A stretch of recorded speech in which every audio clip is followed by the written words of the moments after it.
Dear friends, welcome to my book launch, Prosperity for All Nations. As part of the book launch, I would like to tell you the importance of effective democratic structures required to protect equality and justice. So let's start with why did I write this book? I wrote this book because it hurts me to think about that as the world and as humanity, we're wasting billions of people and their resources to be able to contribute, and humanity is living in problems that can be easily solved. So this is the reason for the book that I would like to share with you. The agenda for the presentation today is what causes poverty, what is the solution, and what can we do about it. Before I get into the main theme of the book, I would like to address some of the myths that are common and are used to explain poverty. And I'm focus more on the poverty of nations, not just individuals.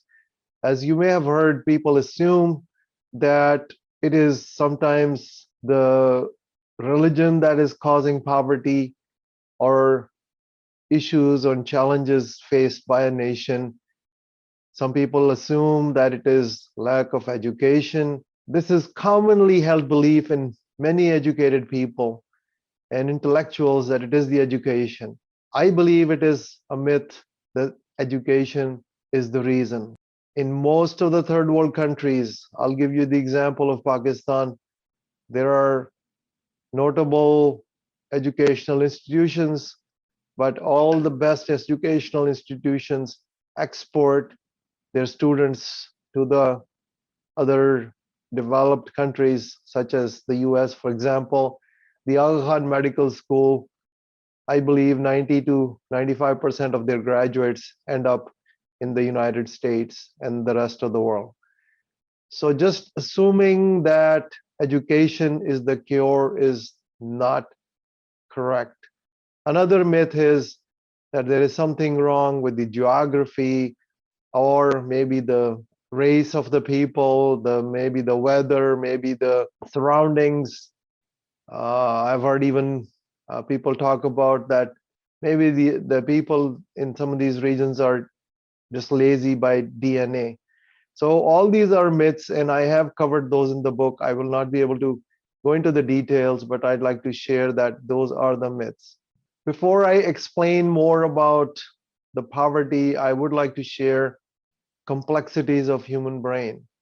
Human brain, we think we are in control, but 95% of the brain is driven by the subconscious mind, and only 5% is what is considered the conscious logical brain.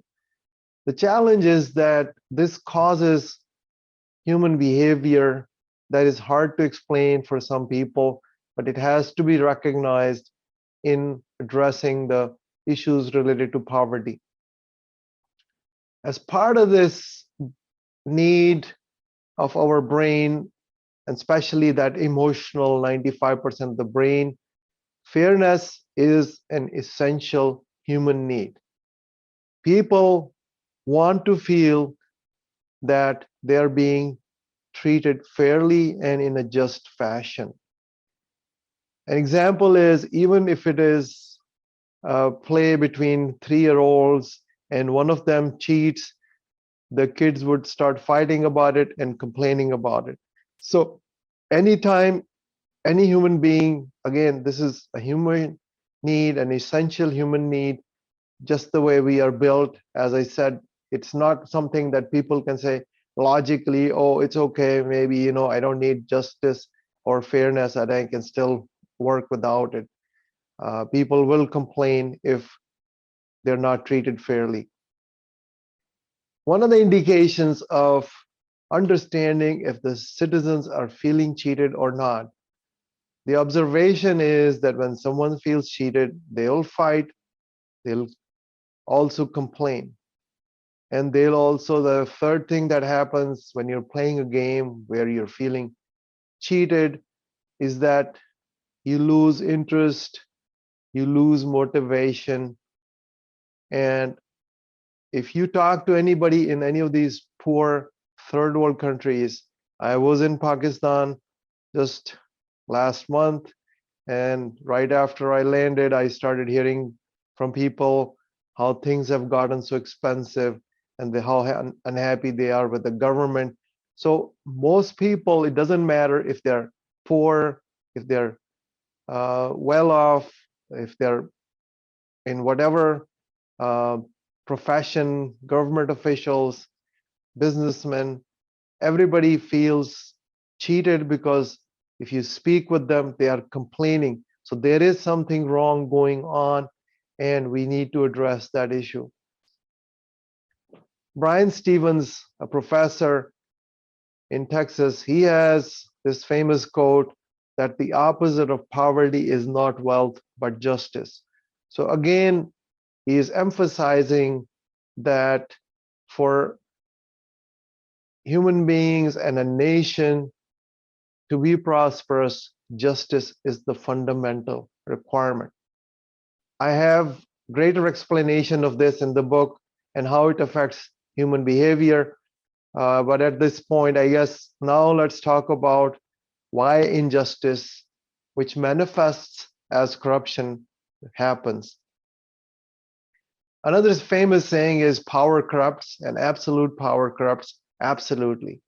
So the number one reason for a country to have injustice, which manifests as corruption, is that some people have more power and sufficient power that they can break the law and get away with it.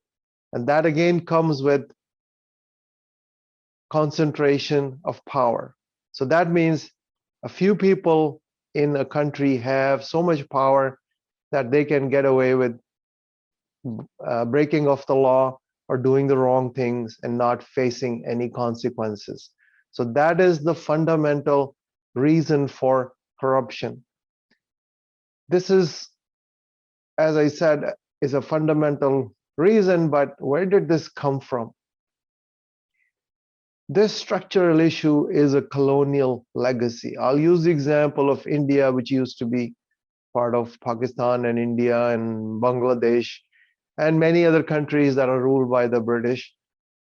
Their goal was to command and control these nations. Again, command and control these nations so that they can steal from these countries and move the money to UK or the Britain.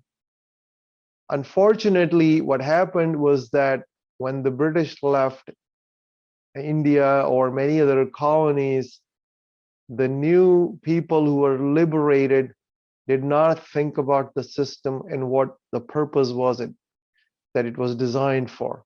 Those systems were designed for stealing, but they happily adopted them.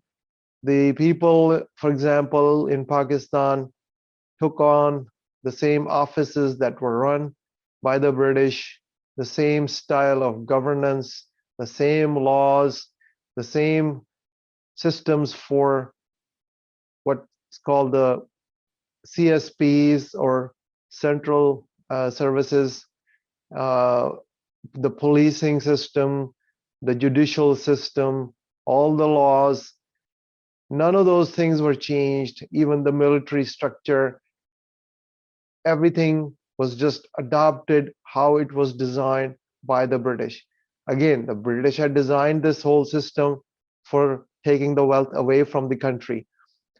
The thing is that structure in a country defines the rules of the game. It defines how people would behave in that structure.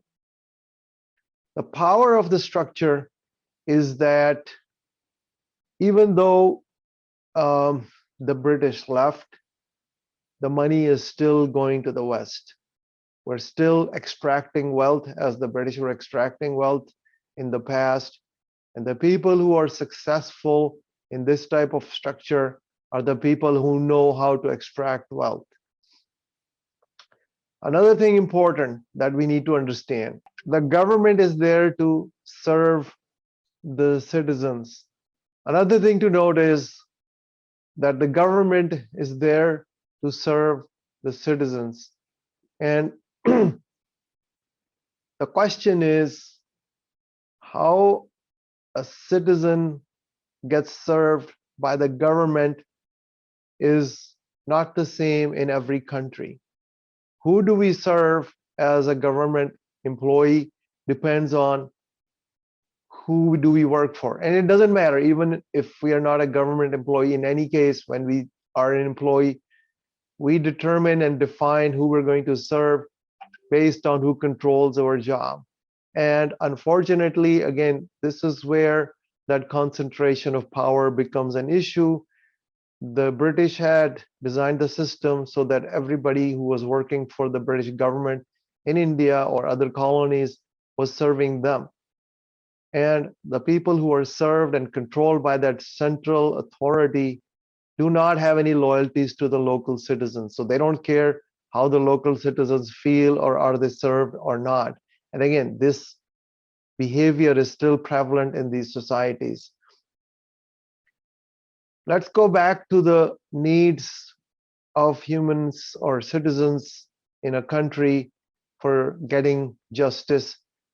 There are three agencies that provide justice. The number one is the police, because if there is a problem, we go to the police to ask for help.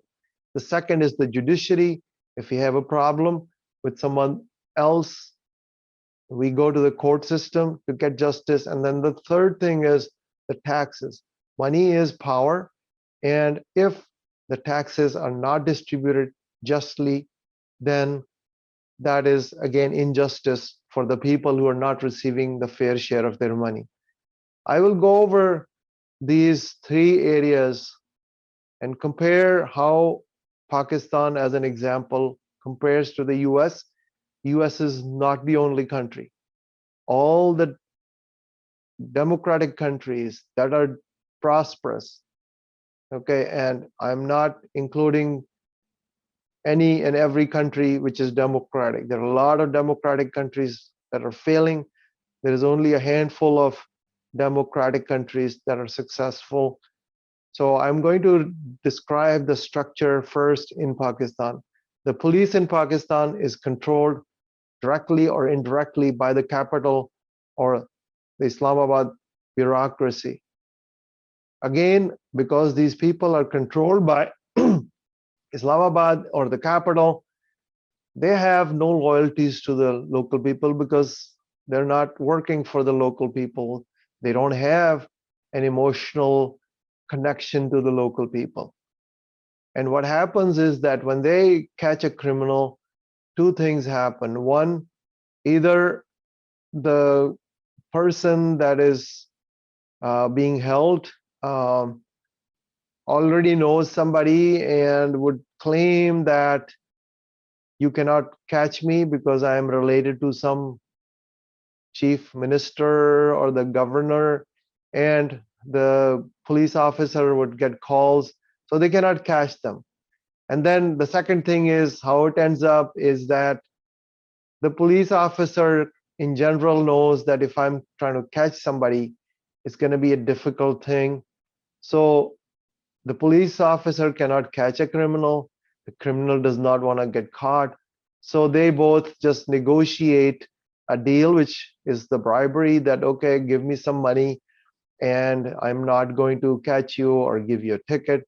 So we're both happy. And then the money flows upwards as a vertically integrated kleptocracy because everybody is being centrally controlled. Anytime you have sort of this hierarchical dictatorial structure, people are going to take advantage of it. As we have discussed, power corrupts. So this is the problem with the police in Pakistan. Now we're going to look at the police in Minnesota as an example. This is true for, again, most of the countries that are prosperous. Police here in Minnesota is controlled by small cities.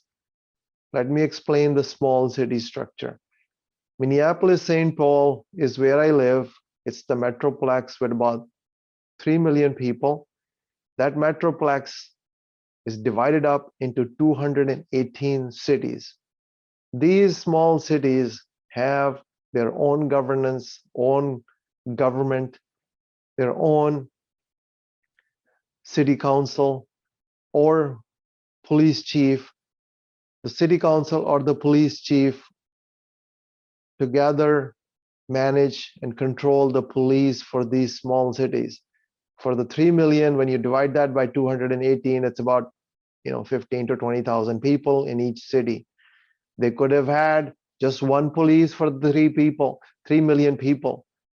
They could have had one police department for the 3 million people, but because that is not the best way to serve the local citizens, and the local citizens do not feel that they are controlling these people who are working for them. That's why in the US, these cities are divided up into small cities or municipalities with their own governments. The government of the city is run by the mayor. Mayor does not have autocratic powers. He or she has a city council. The city council represents the different parts of the city. If the mayor represents the whole, the city council representatives represent different parts of the city. But to make a decision, the mayor and the city council work together. This is how the citizens of these little parts of the small city are also represented directly by the city council members. So again, the police is directly subservient to this city, the city council, and the citizens of that small community. If the situation is let me back up. I just want to clarify, because this police is working directly for the citizens of this small city, they feel comfortable dealing with the police.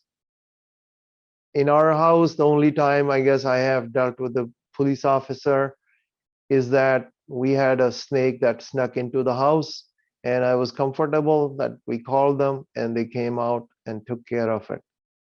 In the third world countries, people are uncomfortable dealing with the police. They're afraid of the police to take advantage of the situation because, again, the police has too much power. Now move on to the judiciary. Again, as I said, the judiciary is where people go to get justice. In Pakistan or in India or these other third world countries, the judiciary or the court system is again somehow connected to the central government. The judges are nominated, and once somebody is nominated, he or she can be bribed because they are subservient to the people who they work for and who have appointed them, versus the judiciary here in Minnesota, which has about a population of 5 million. It is divided up into 87 counties. Each county has its independent court system. Each county has in that court system judges that are elected by that small community living in the county. One county on average is about 50 to 60,000 people. These people directly elect their own judges for 6 years. Now note that even that judge does not have autocratic powers. The judge does not make court decisions. For most important trials, the trials are decided by the jury. Even the jury is selected in a fashion that a person from outside the jury would not know who the actual jury will be sitting in the court. They select more than 15 to 20 or 30% more than what they're going to need. They eliminate some, and once the jury is selected, that jury has to stay within that court system or after the court hours in a court provided accommodation where they do not have access to the telephone, their access to the internet, any newspapers, radios, TVs, nothing. They're cut off from outside world because they should not be influenced by what other people are saying. And another thing that that once the jury is sitting in that situation to make a decision, they have to make a decision, and the courts have to reach a decision, and the decision is completed and the verdict is announced. The challenge is in these third world countries that the justice is delayed. As you may have heard, if the justice is delayed, it is justice denied. So this is another issue with the judiciary. Again, concentration of power linked with delayed justice leads to complete lack of justice. Now let's talk about taxes. The taxes are again in these third world countries concentrated and managed and controlled by the top. The observation that can easily be made in any country which has concentration of taxes is that there are some main areas of the cities where the rich people or the powerful people live, which look great. They have wonderful roads, but if you drive 5 or 10 miles away from that nice areas, and especially outside the city to the villages, the roads are in dismal conditions. They lack electricity, clean water, and just basic necessities of life are only available to these rich people with nice boulevards and manicured highways. That's an indication that the taxes are not allocated in a just fashion. Compare that to any of these civilized or prosperous countries. It doesn't matter if you drive from New York City all the way to Los Angeles across the United States, the roads would look the same. This is true in pretty much all the European countries also. It's not like the roads are really nice in one part or things look so much different in the compared to the other parts. So this is again a big issue with the distribution of taxes and how that is, again, it's all about the structure that is used in the United States and these other countries. I guess I'm going to use the United States as the example. There are city level taxes, there are county level taxes, there are state level taxes, and then there are federal taxes. All the local needs are managed at the city and the county level. Those people living in these areas decide how their taxes would be distributed amongst the different service providers and what would be the tax rate to accomplish that. The other things that are less directly related, like the federal taxes in the United States, are only covering the 5 things. Number 3 in that list is the defense and other debt payments at the national level and so on. But again, for a local individual, their taxes are in their control. So when they're paying taxes, they're not complaining that my taxes will be used by somebody else, which is the case in these third world countries.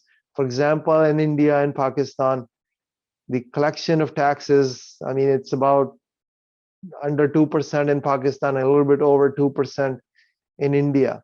People do not want to pay taxes because they feel that if they give this money to the government, it'll be used for corrupt practices and they don't feel right about it, so they don't want to pay those taxes. Another thing is the people who are collecting the taxes, again, because of the corruption that they can break the law, they're not interested in collecting the tax, they're collecting a bribe, is what they go for.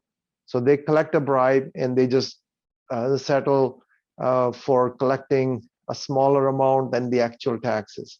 So again, this is a very big injustice which is not addressed in these countries. Now I will talk about the leaders that are trying to make a change. We have an honest leader, Imran Khan, Prime Minister of Pakistan.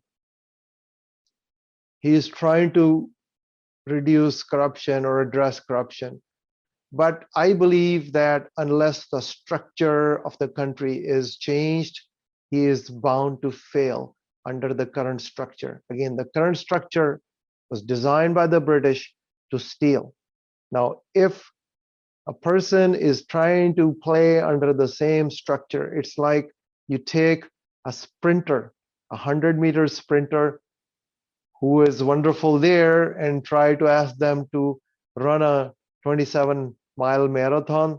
That sprinter is going to fail because the rules are stacked against this person's capabilities.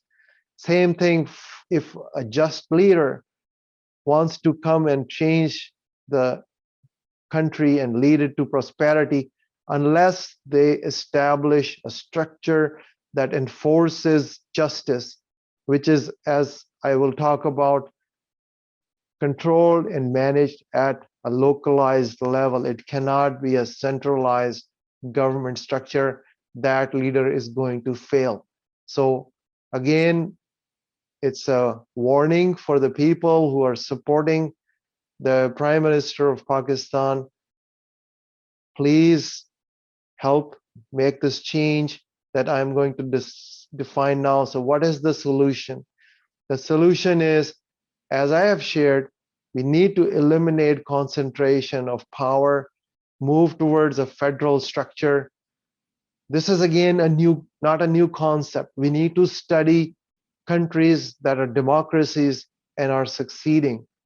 If we don't want democracy, we can go to the model used by China, but then we have to adopt it completely. Right now, we have a structure that is pseudo democracy because it does not have the checks and balances required for a democracy to be successful. We can look at the United States with its tremendous success.